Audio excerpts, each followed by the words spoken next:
About a year ago, I made a video called Gen Z Get Some Decorum, where I talk about the lack of concert etiquette happening at concerts, and I'm back to tell you that it's just gotten worse. So in the past few weeks, there's been a bunch of incidences where people are just going absolutely insane at concerts, like to the point where it's like not only bizarre and strange, but seems to be a form of psychosis happening amongst these people, and it's just really bizarre. It's just gotten more and more aggressive as time has gone on since I made that video last year. One of the worst cases being BB Rex's concert, where she was performing on stage and someone threw a phone at her face and it left a really terrible bruise, and she was escorted off the stage because it was just such a gnarly hit to the face. And I mean, that's just insane to me. Like, people are literally getting attacked at their own concerts. Like, is this the new fan behavior?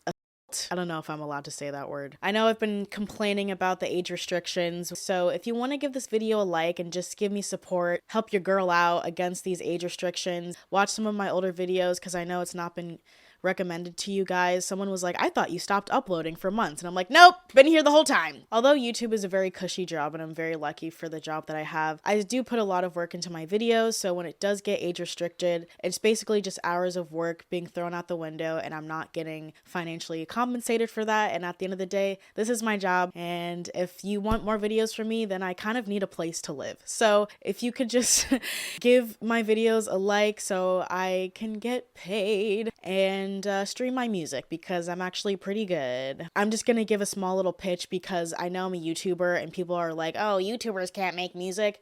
Listen, I was a musician before any of this ever started. So if you're looking for new music, I recommend. I promise you it is just as good as the music that you hear on the radio or on Spotify editorial playlist. My last video got like 120,000 streams just off of the algorithm alone, and you guys obviously, which I deeply thank you for. So if you listen to my music, thank you. Deeply, deeply, deeply. If you hop on, you'll be able to be like, I knew her before she was famous. I'm gonna be like Troye Sivan in this bit. Anyway, let's get on with the rest of this video. Thank you. And same with Ava Max. She was literally slapped at one of her shows, and she got hit so hard that they scratched the inside of her eye. These two incidences happened maybe like 1 or 2 weeks in between each other, I think. Some other incidences that weren't as aggressive but were still very strange was at a Pink concert where someone threw ashes on stage. This is your mom? I don't know how to feel about this. I mean, the whole throwing things on stage thing, obviously with the phone, like, that is just so deeply unacceptable. Nothing should be really thrown on stage unless it's like flowers or something. And even then, you gotta be careful. Don't be throwing thorned roses on stage at people. But ashes? I mean, why? And even Pink was like, I don't know how to feel about this. Although I am imagining her propelling herself to the rafters as she does and just swinging around with ashes and like sprinkling them all over the stadium, just like an airplane releasing chemtrails. That would be kind of sick. Disgusting, but sick. And someone also handed her a wheel of cheese. So, I mean, of all the things to give someone, at least they didn't throw it. They like kindly handed it to her. I can't say I'm that mad at it. Is it bizarre? Absolutely, and I think it does contribute to what we're going to talk about in this video. Speaking of dead people though, Taylor Swift also had a weird incident at her concert where someone was holding up a picture of her dead grandmother, which is like, I know she has a song about her grandmother. I just don't really know if that's like what she meant. I don't think that was the intention of playing that song at the show, was for you to bring a picture of her dead grandma.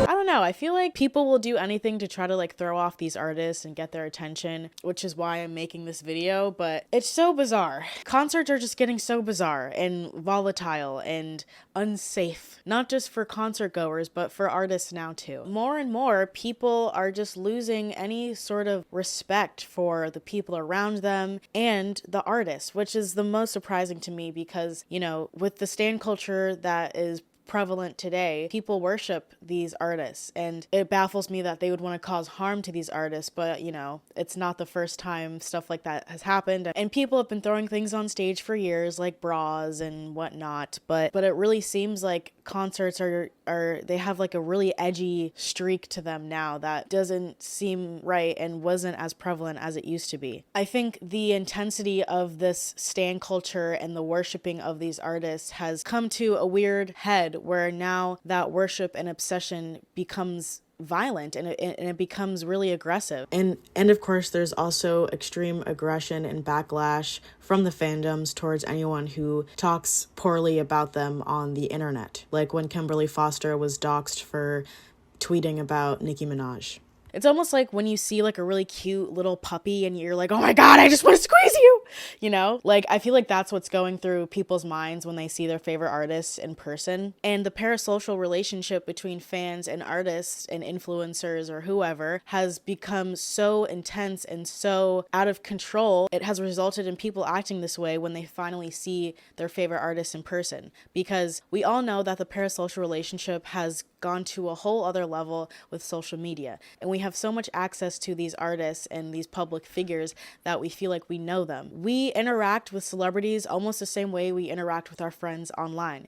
You can DM a celebrity, you can stitch them on TikTok, you can comment on their Instagram post, and sometimes they even respond. Fans can come together and create these movements like the Marjorie movement at the Taylor Swift concert to get her attention. And fans can come together to get the attention of an artist and build not only a sense of community amongst themselves, but also build a deep connection with their favorite artist through social media. Fans who were critical of Project Marjorie said they hoped it didn't result in fans continuing to show up to the Eras Tour with pictures of Taylor's grandmother or anything else related to Marjorie. Some also expressed fear that this would turn into a one-upping situation where other fans attempted to get an emotional reaction out of Taylor to have a viral moment. I feel like as the parasocial relationship grows and gets stronger and stronger, once these fans actually get to see this artist in person at a concert, they feel entitled to an interaction. They feel entitled to their attention, and so they will do anything it takes to get their attention. The boundary between celebrity and fan has gotten smaller and smaller, and so I think people disregard the boundary that is the stage in a live setting. Stage is supposed to be like a protective shield in a way, where the artist is here and the audience is over here, and that boundary, that force field, is not penetrated. That seems to have completely gone away.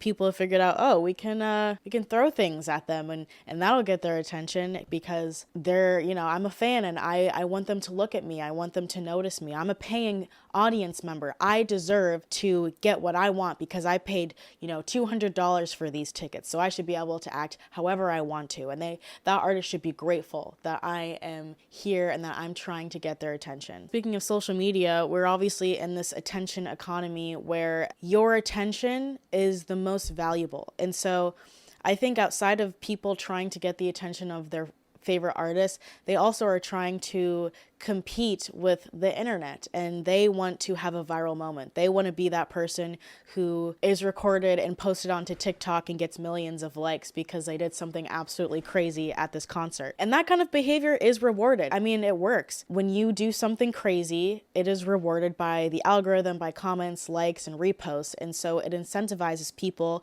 to do crazy stuff at concerts because they know it'll get them attention and they'll have their 15 minutes of fame. It might even make headlines, or some YouTuber might make a video about it. The artist is no longer a human being or a performer. They're an opportunity. They're an opportunity not only for the fan to be noticed and to feel special, but it's also an opportunity to go viral. You know, if they can poke at the artist, if they can get in their way or do something crazy at their concert, then they're automatically attaching themselves to the fame of that celebrity and getting a taste of what it's like to have all this attention. The medium is the message is a famous quote from Marshall McLuhan. And to very briefly sum it up, it means the content itself is not that important. It's the way that content is dispersed. It's the way that content is presented. And so it's form over content. The form of the content in which it is created and given to the world is way more meaningful in how we as a society interpret,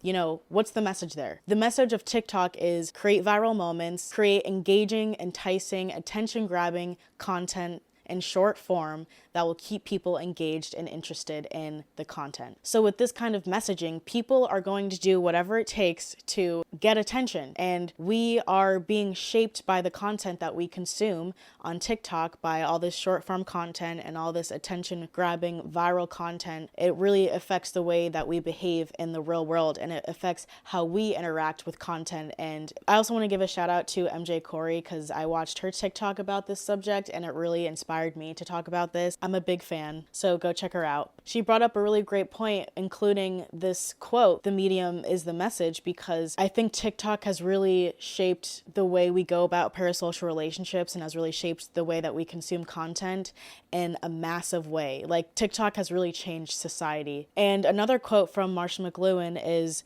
"We shape our tools and therefore our tools shape us." I think what makes TikTok stand out, aside from it being short form, because, we had Vine, but Vine didn't really impact society the way TikTok has, in my opinion. I think TikTok's defining characteristics are the features, not only the algorithm, but the duets and the stitches, like I mentioned before. And it has really shortened the gap between the audience and the creator, because you can directly react to and respond to the creator, and it's not just in the comment section.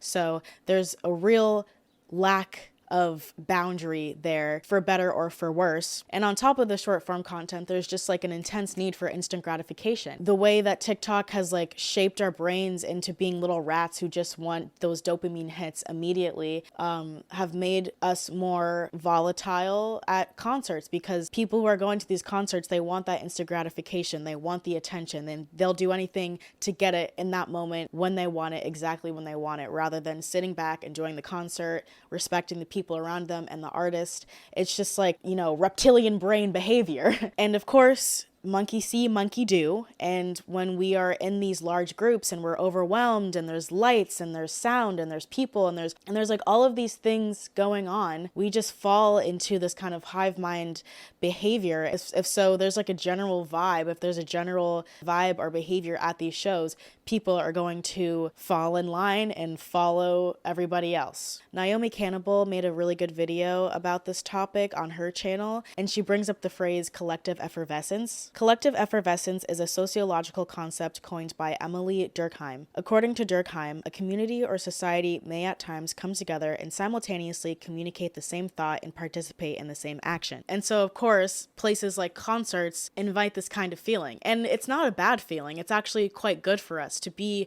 a part of a community, to feel like we are a part of something, and to feel this kind of majestic energy where, we're all together, we're all here for this one, and we all share a love for music, a love for this artist. That's a very beautiful feeling that humans should seek out. But this feeling is also highly associated with the parasocial relationship, because fandoms essentially are creating this collective effervescence by cultivating a parasocial relationship with their favorite artist. And although I think there is and always will be a need to feel a part of something and to feel like you belong, and that influences people's behavior at these concerts, because they want to feel like the best fan, or they want to feel like the most dedicated fan or the most crazy fan, there's also this insane sense of individualism that's happening amongst these people, because they want to stand out. They want the instant gratification, and there's a lack of like care for the community. And so much so, there's a lack for the center point of this communal gathering, the artist. And so when it gets to a point where you're at a show and you care so much about your own self that you can't even respect the person that you gave money to see, it's like, what the hell? What is even the point? People have been trying to get artists' attention from the crowd for a long, long time. As long as artists have been on stage, people want to get closer. They want to be the one that the artist looks at. I get it, right? It's all part of the fantasy of it. But in recent times, we're just seeing this insane amount of objects being thrown at people who are taking. It's courageous enough to be able to step on stage and sing those songs in front of people they don't know. Would you do it? I'm asking you listening right now, would you do it? I mean, if you don't have a guitar in your hand, or you're not sitting in front of a computer making music, or maybe you're at college right now and you just listen to this, getting ready to go and do your classes, and you're in the creative arts, I'm asking everybody else who buys a ticket to a show, would you do it? Would you go on stage with an instrument or just with your voice, and would you sing in front of 20, 30, 40,000 people? Probably not, right? Probably not. Takes courage, takes real vulnerability, and it takes, you know, what I would consider to be a superhero power to go out there and try to make our lives better by performing, right? We buy tickets because it makes our life better. It makes us feel less alone. We sing these songs, we take these memories, we share them. And I'm talking to the world right now. Like, really, if you're listening to this, don't switch off. Don't be like he's in rant mode. Really ask yourself, how many times have you told stories about your favorite shows to your friends? The first time you saw that band, or the first time you went to that festival, your greatest festival experience, or maybe you met your partner at a concert. How many great things come out of this experience? None of that, in that beautiful unofficial contract or trade between human beings, artists and fans, nothing, nowhere does it say throw. Getting on stage it's vulnerable. It's scary as hell. Even if you're a professional. I mean, after a while you get used to it, but it's still a vulnerable place to be. Anything could happen in that audience. Anything could happen to you on that stage. I can only imagine, I've been on stage many times, I can only imagine someone pelting a electronic device at my face. That is like just so insane. And especially when you're on stage, you can't really see the audience very well because the lights are just like shining so bright onto you.